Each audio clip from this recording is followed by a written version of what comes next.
Success on the farm or ranch is rooted in three different things: agronomy or animal husbandry, marketing, and machinery. Now, the thing is that within the agricultural community, we are very focused on ROI, which is return on investment. But coming from the automobile industry, and you knew that from the beginning when I introduced myself, is that there's another type of ROI. If we take a crop protection product, for instance, let's say we're in a group of corn farmers here.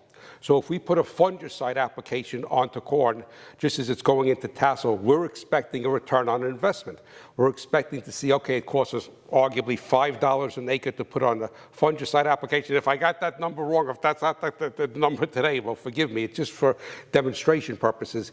And you get 2 more bushels per acre from that fungicide application. And let's say it's currently $6 a bushel, so you get $12 return from a $5 investment. So the thing is that that's direct ROI. That we do something and there is an action and a reaction. Now, indirect ROI is something that was very big in the automobile industry, and I am trying to bring to agriculture. So you coming to a seminar like this and learning about how to maintain your equipment to minimize failures is indirect ROI. You can't come and say, well, I saw that guy, I listened to that guy from New Jersey, right? The hot rod farmer, and I made 10 more bushels per acre. That's not going to happen because what you have to recognize is that it's not what you make, but what you keep that counts in any type of business, and specifically agriculture.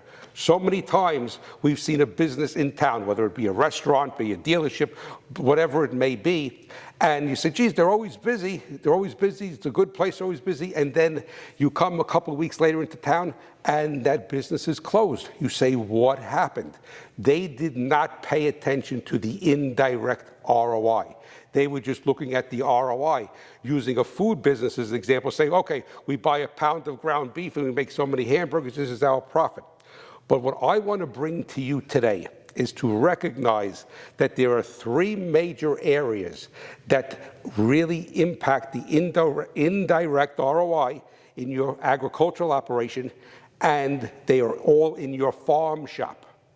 And what could happen is that everybody's got building bigger and bigger farm shops. So that means we got bigger and bigger equipment, and that means that the door is bigger, right? So if we don't watch what's going on with our machinery, we have more profits fly out that bigger door. Simple as that. Small door, small profits. Big door, big profits. So what I want to do is I want to touch on 3 common areas that I have come across that farmers have contacted me about different problems with their equipment. And what we're going to be focusing on, as I said in the introduction, is simple things that you could do to drastically improve the efficiency and minimize the failures and your investment into your equipment. Maintenance investment. Now keep in mind that it costs money.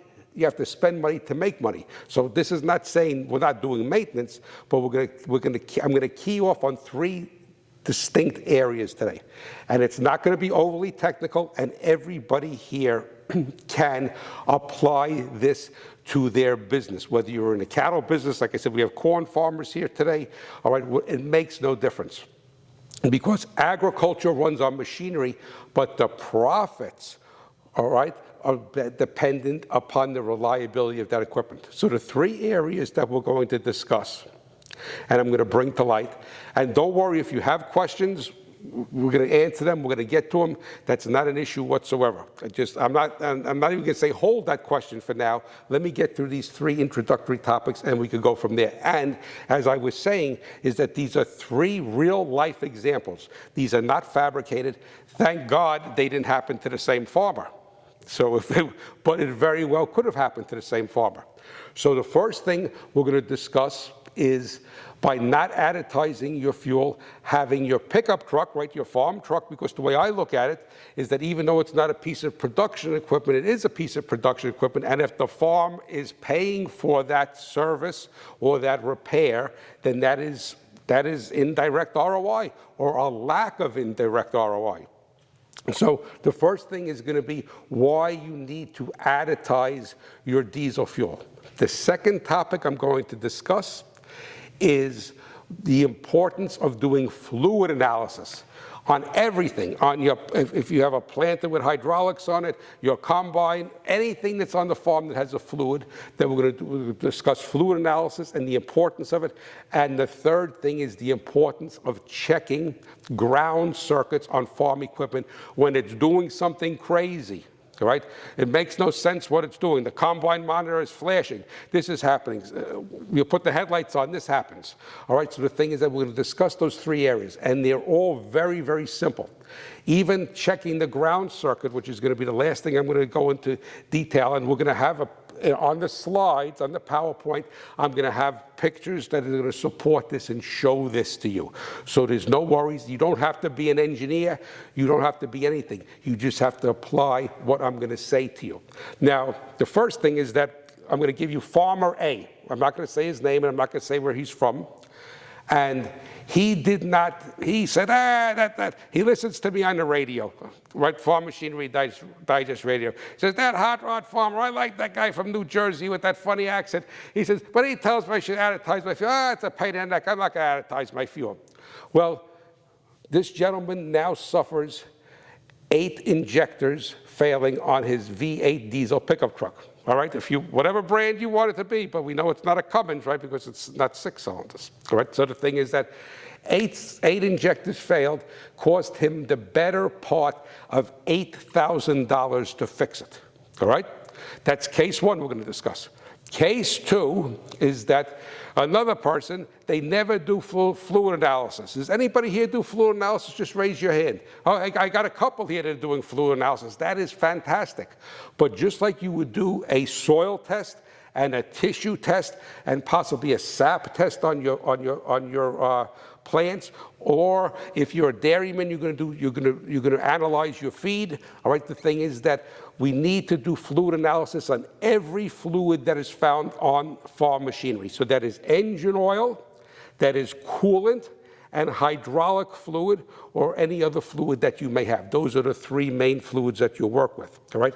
And then so this farmer didn't believe in fluid analysis. And then he went and he had a problem right after with his planter, but it's actually the hydraulic pump on the tractor, which we're going to discuss. And he ended up breaking down in the field. All right? And we're going to discuss the gravity of that situation. And then the third example, which is real life example, I'm repeating it, all right? The thing is that there was another farmer. He raised wheat. He was in the Midwest. He was in one of the I states. And he was in the Midwest. He had wheat. He was going to harvest the wheat, and he was going to put in a soybean, double crop, put in soybeans. He went into harvest with his combine. Then he went to go harvest the wheat. He's going along. All of a sudden, he's got a dreaded D-rate problem, all right? No power, and he can't bring his crop in. And that person there ended up spending a lot of money and had a bad ground circuit. How did he spend money? He spent money with the dealership, and this is not a rap on anybody. It's not whatsoever. It's just the whole idea of following proper protocols for things. So let's go back now and talk about the farmer with the diesel pickup truck. Now keep in mind is that this could be for any diesel engine. We have older pump line nozzle diesel engines, and we have a Tier 4 or an electronic diesel, all right, so that is going to have an electromechanic injector that's similar to what is on a gasoline engine, a fuel injector.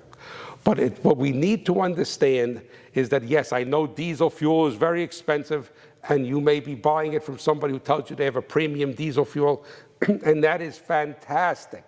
All right, but what you have to realize, and the way I like to make an analogy of this, so you're in the field, all right, and you're, like I said, we'll use corn, and you're harvesting corn, and you have brand X corn with this genetics in it, and you're harvesting and putting it through your combine. Everything is wonderful. You got great yield, fantastic. I mean, you're proud as a peacock. You're up there, oh man, look at that yield monitor. You got it on auto steer, baby, and you're just watching that yield monitor for those high numbers, right? Now you go to town, you sell the corn, and it goes into a grain elevator, and then it goes into a barge and goes to, as they say, destinations unknown, right? Well, once it's in that grain elevator, and once it's in that barge going to these destinations unknown, the fact of the matter is that corn that you lovingly grew, is now going to interact with other corn that may not have been as lovingly grown. And even if it was as lovingly grown, it's going to be exposed to weather, it's going to be exposed to dirt, it's going to be exposed to the barge. It may rain on it, it may snow on it, the barge may not be, all of these different things that are going to happen to it, right? So when that corn gets to its final destination, is it as beautiful and clean as it did when it came out of your combine? Because you had everything set beautiful in the combine, right? It's coming out the baby, that's clean. There's nothing going on the ground. Fantastic, right? But the thing is that, no, it's not. Just like you could have a pickup truck or cars coming from a factory. When they come out of the factory, they're beautifully clean, right? They go onto the train, or they go onto the car carrier, they sit in the yard. When they get to the dealership, they need to be washed. They need to be cleaned up because they got dirty in transit. Well, that is exactly what happens with diesel fuel. So diesel fuel is a commodity, and it is sold on the New York, not the New York Stock Exchange, the Mercantile Exchange. It's traded like grain is. So what happens is that this diesel fuel goes into a pipeline, and it gets shipped to destinations unknown. And when it goes into this pipeline, it gets mixed with everything. And even if it's not mixed with other diesel fuels, because you may have West Texas Intermediate diesel fuel, because it's called, a fuel is fungible, just like corn or like grain. And when something is fungible, it means that it's so alike in composition that it could be mixed together and still have the same results, right? Just like on the barge, right? You got Pioneer corn, you got LG corn, you got this corn, that corn, all going on there. You got 118-day corn, 110-day corn, it's all going into that barge. So it is fungible. So now what happens with this diesel fuel, it goes through a pipeline, and just like I was saying with the cars and with the corn on the barge, that it gets exposed to all different things. And even if it was the most, let's say you say, hey, Hot Rod, everybody just calls me Hot Rod. So say, Hot Rod, I live right next to the refinery. I go right and get it. Well, that's 100% wonderful, but you have a very unique situation. The thing is that, so now this diesel fuel goes into a barge, it goes into a pipeline, it goes into a storage tank, it goes into a tanker, and then it eventually comes to your farm storage, right? And then it goes into the tank of your truck or your combine or your tractor, your sprayer, whatever it may be. Well, all along the way, it had the potential to be exposed to undesirable things.